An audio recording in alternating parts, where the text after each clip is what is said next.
Hello, I want to add my thoughts to the general discussion about the teaching of the Ten Commandments in public schools.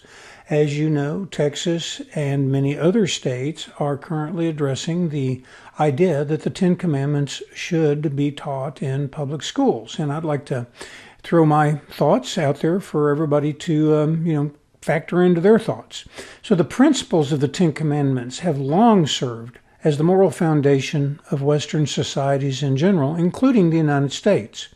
In recent decades, however, many of the principles have been undermined, reinterpreted, or ignored across American culture, law, and political life.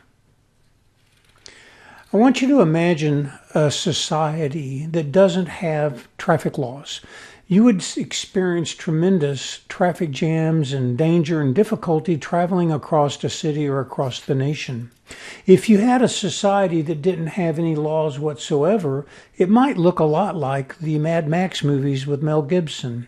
If you had a society with people that had no morals, as has been evidenced in the past in civilizational history, you would have people that would engage in abhorrent activities, sodomy and bestiality and rape and murder and just all kinds of things that are really not healthy for a modern society, not for any society.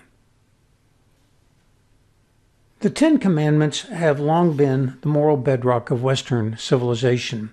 They are rooted in Judeo-Christian tradition and are not just religious rules, but also universal moral precepts, prohibitions against murder, theft, lying, and coveting. These things are foundational to any ethical society.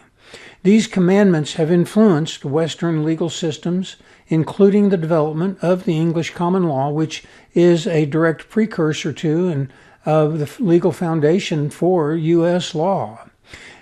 If you look briefly at the Ten Commandments, there is no doubt that some of them are theological in their orientation. Thou shalt not have any other God before me, shall not make idols, shall not take the name of the Lord thy God in vain, shall keep the Sabbath day holy. These things are definitely theological, but they go beyond that. Honor your father and mother, foundationally good ideas. You shall not murder, you shall not commit adultery, you shall not steal, you shall not bear false witness against your neighbor, and you shall not covet. These are things that are not just moral, but fundamental concepts that a society must have and that the members of a society must agree upon if the society is going to function efficiently. Our founding fathers were both Christians and moral theists. While the founders embraced religious freedom, many were professing Christians, or at the least moral theists, who believed that religion, especially Christian virtue, was essential to Republican government. John Adams famously wrote, "Our Constitution was made only for a moral and religious people. It is wholly inadequate to the government of any other." End quote.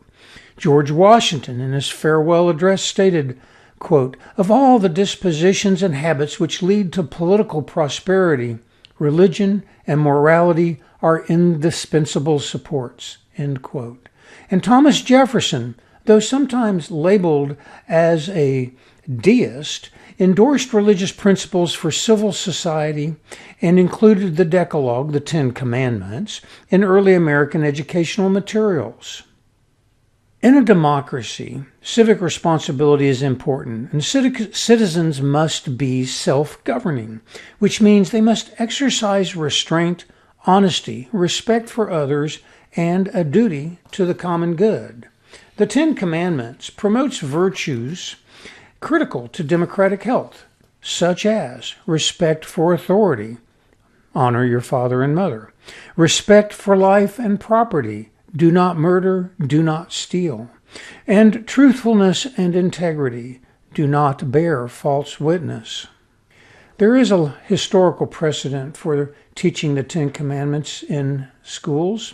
Early American schools frequently used the Bible and the Ten Commandments to teach reading and moral character.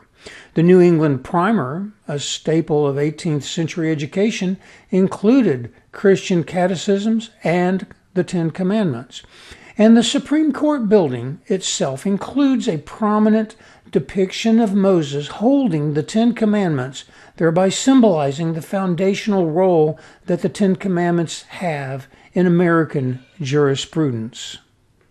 Requiring education about the Ten Commandments does not mean endorsing a particular religion.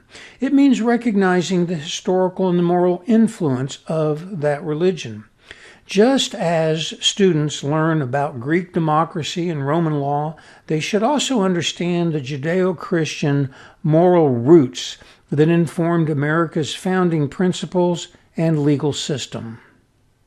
If you agree that there's a moral drift afoot in America these days, you'll know that the rising violence, the dishonesty, and the social dysfunction that is especially prevalent among American youth point to a crisis in moral education. Teaching the Ten Commandments would instill timeless ethical principles that transcend religious boundaries and promote civic virtue, accountability, and human dignity. The Ten Commandments is under attack in modern America. The first commandment, "You shall have no God other than me," is under attack through secularism and relativism, growing cultural rejection of monotheistic faiths in favor of moral pluralism and spiritual relativism. State secularization promotes the removal of God from schools, government documents, and public discourse. You shall not make, the second commandment, you shall not make for yourself a graven image. That's under attack by idolatry for wealth and fame and entertainment. Materialism and celebrity worship replace spiritual focus. Technology is a pseudo-deity. People seek meaning through devices and algorithms and virtual worlds. The third commandment, you shall not take the name of the Lord your God in vain. It's under attack through blasphemy being normalized. Media, comedy, and public discourse casually mock or misuse God's name. There's a loss of reverence. The disregard for sacred language reflects a broader contempt for things sacred. Commandment number 4, remember the Sabbath day to keep it holy. That's under attack through workaholism and a 24/7 economy. Sabbath day rest is often discarded in favor of productivity. Sports and the commercialization of Sundays, church attendance competes with entertainment and other errands that need to be run. The fifth commandment, honor your father and your mother. That's under attack by the breakdown of the nuclear family, high divorce rates, fatherlessness, and generational conflict. Cultural rebellion against authority. Popular media often portrays parents as fools or oppressors. Now, commandment number 6, you shall not murder. That's under attack through the legalization, normalization of abortion, which is seen by many as a violation of the commandment.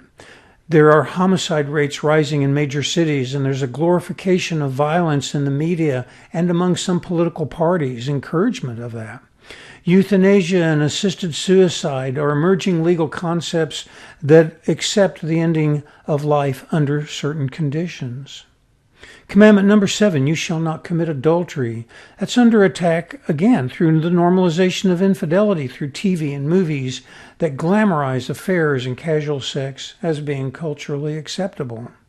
And also pornography and a hookup culture that promotes widespread digital access to these things that undermines the commitment to fidelity. Number 8, you shall not steal. Widespread petty theft and looting in some areas, retail theft being decriminalized in other areas or being just ignored. Government corruption and corporate fraud are running rampant. Of course, Enron and FTX, Ponzi schemes, and the misuse of public funds. Commandment number 9, you shall not bear false witness. Imagine the amount of misinformation and fake news, the lying that has become a strategic tool of media and political parties and businesses. And then there's defamation and the cancel culture, where false accusations often destroy reputations without due process. And then finally, commandment number 10, you shall not covet. This is under attack through society, which has a consumer culture and envies, that promotes envy. Society promotes envy through advertising and through class warfare. And then there's social media comparisons, platforms that fuel dissatisfaction with one's current life by showcasing a curated lifestyle that looks glamorous. There are broader cultural trends that are going on as well. We have moral relativism. The idea that right and wrong are subjective undercuts the absolute nature of the commandments. What is your truth? Remember Kamala Harris saying that? What is your truth? Judicial activism is where court rulings have removed the commandments from schools and courthouses, erasing their visibility. And then postmodern deconstructionism, where academics challenge traditional moral frameworks and promote them or discuss them, disguise them, describe them as tools of oppression and oppressors. The founders understood that freedom without morality leads to chaos, not liberty. Teaching the Ten Commandments in public schools is not about imposing religion. It's about reconnecting young Americans to the moral grammar of their own civilization. The erosion of the Ten Commandments in modern American life reflects a broader crisis of moral authority and cultural coherence. As these timeless principles become forgotten or rejected, the consequences become visible in rising crime rates, fractured families, and a society that's adrift in moral confusion. Our civilization is at a crossroads, and your voice matters.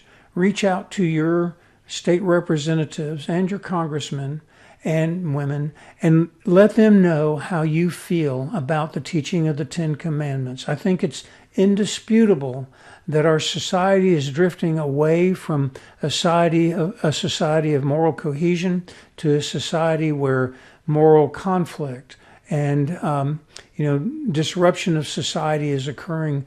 Our society is becoming increasingly less efficient, which will ultimately make it less effective in the conflicts that we have on a global stage. Thank you for watching. If you agree, hit the like button, leave a comment, and subscribe for more of these kinds of videos.